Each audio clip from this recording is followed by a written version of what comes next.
Need a map to get you where you're going?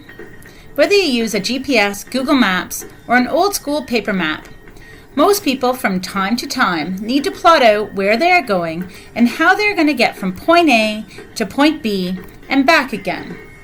Welcome to the Faculty of Arts and Science Mapping Your Degree tutorial, your roadmap to graduation. With so much to do and less than 4 years to get you there, we want to help make sure you don't get lost along the way and miss a required course to graduate. This short tutorial will help you figure out your plan requirements, plot out what you've done and plan what is left to be done, and overall to avoid unexpected detours, obstacles, or roadblocks along the way.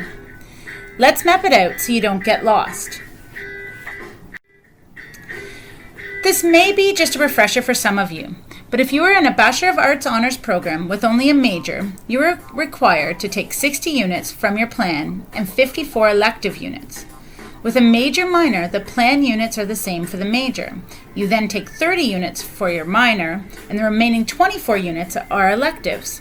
If you're doing a medial, you will have 42 units in each of your disciplines, leaving 30 units for electives.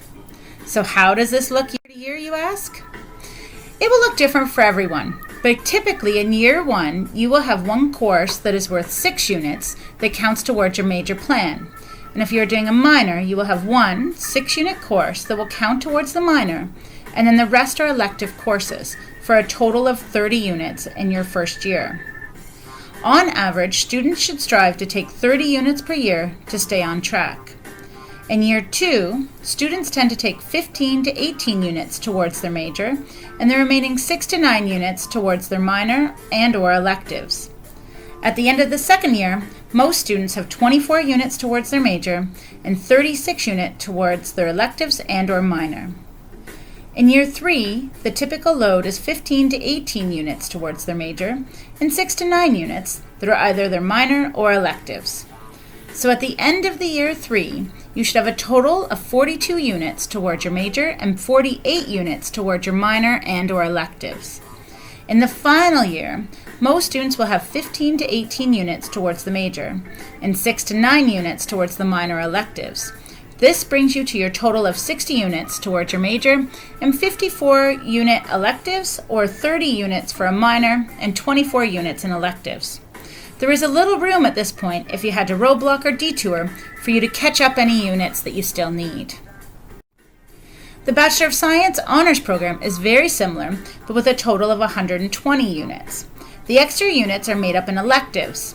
The other difference, as you are surely aware, is that you cannot have a medial in science, but you can have a specialization. A specialization is 84 units towards the plan requirements and 36 elective units.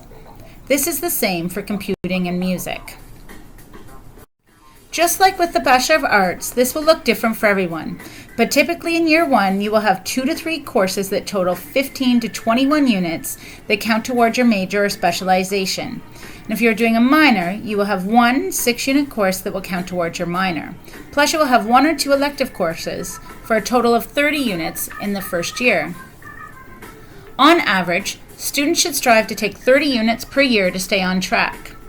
In year 2, students tend to take 18 to 21 units towards their major or specialization, and the remaining 6 to 9 units towards their minor or electives. At the end of second year, most students have 36 units towards their major or specialization, and 24 units towards electives or minor. In year 3, if you are in a specialization plan, you should have 18 to 21 required units and 6 to 9 units that are either for your minor or electives. At the end of year 3, if you are in a specialization, you should have a total of at least 54 units towards your specialization and 36 elective units.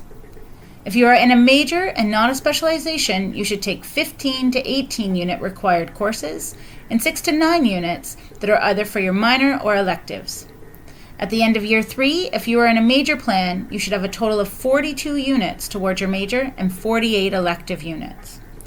In the final year, those in a specialization will need to obtain 30 units to finish your degree.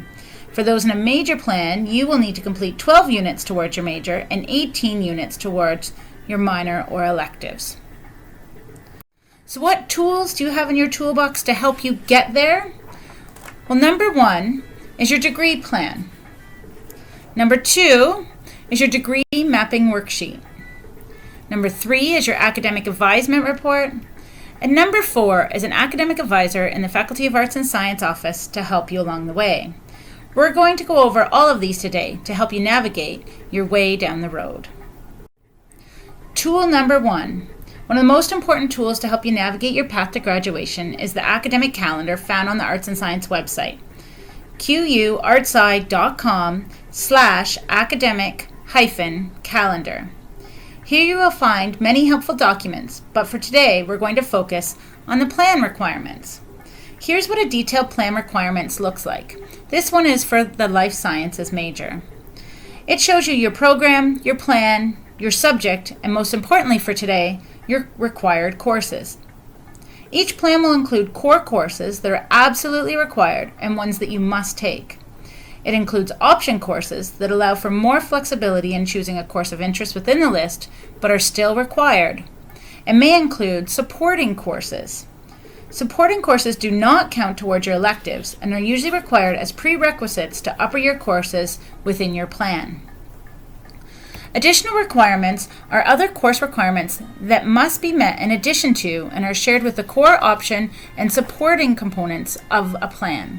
Such requirements might include a minimum number of units at a certain year level, a minimum or maximum number of courses allowable from a certain course list, or other breadth requirements. In a few cases, plans have option requirements that cannot be programmed automatically into SOLUS. In these cases, alternate choices are listed in the substitutions portion of the plan requirements.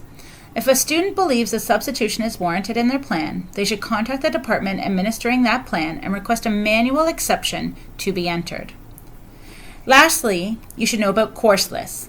These lists appear directly after the degree plan pages and provide a list of courses you can choose from to satisfy a particular section of the plan. For example, under option 2C, List A will identify the 200 level courses that qualify to meet this requirement. Tool number 2, the degree mapping worksheet. Something new we've developed to help you map out your degree is the course mapping worksheet. This can be found on our website in many places and is meant to be filled out as you go. It can be filled out online or downloaded and printed for referencing later. It's a great idea to pencil this in and bring it along to meet with an academic advisor in arts and science. It will help them get a clear idea about where you are and where you want to go to make your time together more productive. It will also be a good picture for you, even if you don't book an appointment with an advisor. Simply complete the boxes, filling out what you've already done, tallying the units as you go. Then fill out what you plan to take in years to come and tally those units up. The total of units should equal what your plan requirements are, including those for your minor and/or certificates. Tool number 3, your academic requirements report in SOLUS. It is often referred to as an AAR. It's a top-level overview, an audit, if you will, of what your plan requirements are and how you are progressing toward meeting them. Keep in mind, it may not be a smooth ride if this is all you use. It might be a little bumpy because it doesn't ensure that you have met the minimum number of elective units in order to graduate, just the specific courses for your plan. In using tool number 2 and 3, watch for these important signs. Do you have enough core courses, supporting courses, options, and electives? Also watch that you haven't included an exclusion course by accident and that you have mapped any substitutions correctly. This is very important.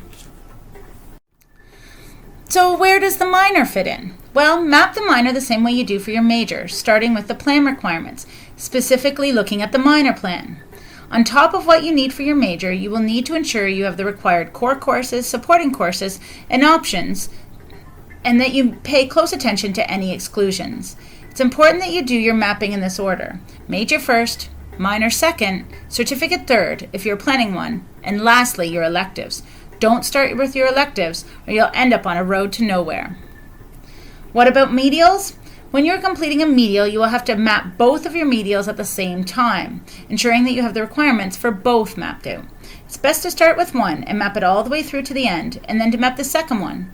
Add your electives at the very end and double check that you haven't run into any conflicts, including exclusions for either plan. And now it's time to add a certificate. You map a certificate in a similar way to that of a minor, the only difference being that only some of the credits units may be used towards your program elective units. This means that completing a certificate requires additional units to those required for the degree program. Expect to earn at least 129 units instead of 120 for your degree. It is important that you map your major and/or your minor requirements first.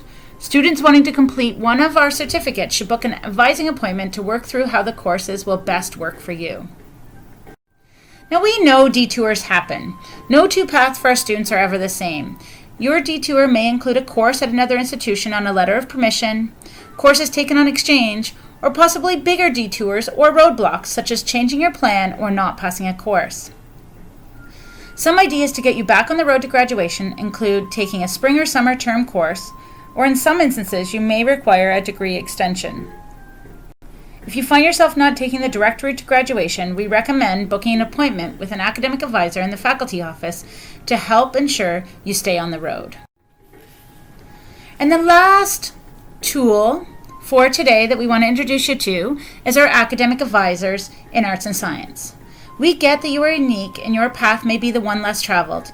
We don't want you to feel you have to do this alone. Our academic advisors are here to help you map out the best road for you to graduation. Our advising services are available Monday to Friday, 9:30 a.m. to 4 p.m., excluding the lunch hour. Appointments are booked on a same-day, first-come, first-served basis. Simply come to our office in Dunning Hall, or if you're not on campus, call 613-533-2470 to speak with an advisor. Using your AAR and the course mapping tool, combined with the assistance of an academic advisor, you will get there. We will help you on your road to graduation.